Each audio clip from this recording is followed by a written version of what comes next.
House Speaker Pelosi now calling to eliminate the filibuster as he signals a vote to codify Roe versus Wade. This, of course, after Friday's Supreme Court ruling. Joining me now to discuss, District Media Group President Beverly Hallberg. And Beverly,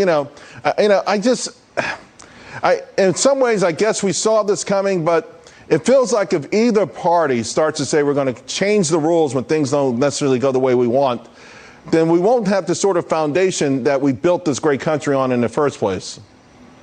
I think it's interesting that the party often talks about our democracy dying and democracy being in peril is the same one that is trying to change the rules that the foundations were based on. So the filibuster is very important. I don't think this is going anywhere. And it's actually rather odd. Nancy Pelosi usually doesn't speak on the Senate. She'll say things like, I'm focused on the House. We'll let the Senate deal with the Senate. But I think this may point to how scared Democrats are. They're using Nancy Pelosi, a female, to talk about the abortion issue because they have nothing else to run on in midterms. And I think that's purely what this is a way to run in November, but not necessarily something that's going to happen. So I want to ask you about Nancy Pelosi, the female, the mother, the grandmother, and the Pelosi push or nudge, maybe.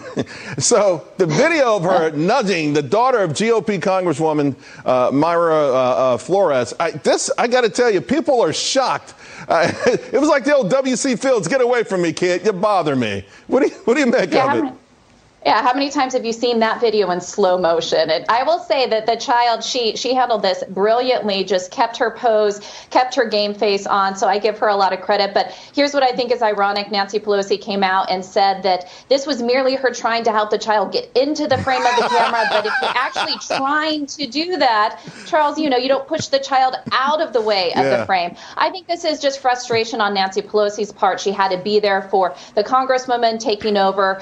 This is a district that was blue that went red, and I think it was merely frustration and a poor look all the way around. Yeah, I tell you what, between that and an $18 ice cream, I don't know that she's a woman of the people. Hey, a big theme today in the show, and also for really in a long time, you and I have talked about, it's been trust in these large institutions. So we saw news yesterday that Ernst & Young is being fined $100 million.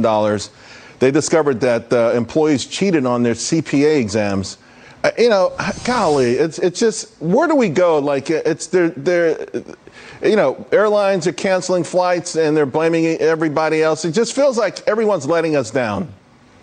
Well, think about it. During the pandemic, we lost our faith and trust in the CDC and the FDA. We lost our trust in many of the mainstream media outlets during the Trump years and beyond. You talked about airlines. Now you have an accounting firm that is supposed to hold up ethics to determine if other people are cheating, and they are cheating themselves. I think people are right to lose faith in our institutions. My hope is that we can regroup. We can actually get to a place where we can build again, but it remains to be seen if we can do that. Hey, you and I haven't done winners and losers in a long time. But I got to tell you, if we did it today, it would be UK Prime Minister Boris Johnson for saying that U.S. is still a world leader, and any discussion of its death is grossly exaggerated. What do you think?